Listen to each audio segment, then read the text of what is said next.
Real estate professionals often find themselves being challenged by potential home sellers who have received less than accurate information. Real estate coach Meyer says there are lots of information sources, but not all of them are reliable. The good news is, as a professional agent, that's where you can shine.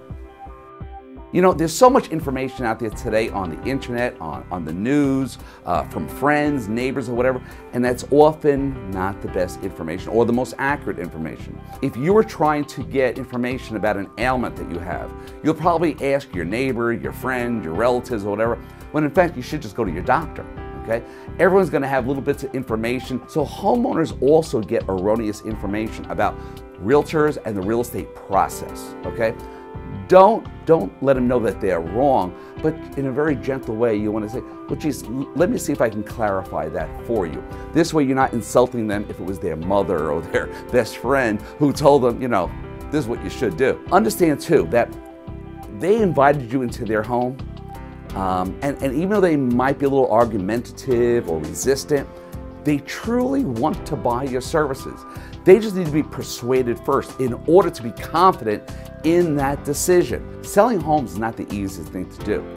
And you might do this on an everyday basis, but they haven't sold a home maybe in 10 years, 15 years, 20 years, even if it was only 5 years ago, or it's their first time ever selling a home. They understand that it's something that they don't really want to do. They don't relish the idea of letting strangers in their house and having to go through all the marketing and the follow-up and the legalities, the paperwork and everything else. They really do want the services that you can provide, but you have to sell them on that you are the right person.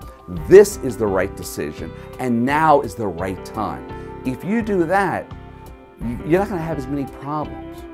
Now, there's 2 rules of handling all listing objections. The first one is never, ever, ever defend your position, because you really have nothing to defend. You're there to help them. But you should always instead seek to have the prospect question their own position. See, you're the expert. Often that erroneous information they receive, they challenge you on certain things. It could be your commission, it could be the pricing. Don't defend what you're saying. Instead, have them question their own information.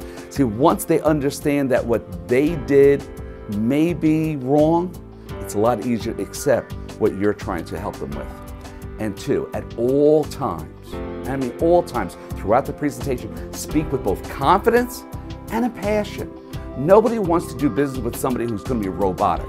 They want somebody who's going to have the passion to sell their house as though they were selling it themselves. Joe says that if you can follow these 2 simple rules, you'll be able to handle any objections like a master. Thanks for joining us.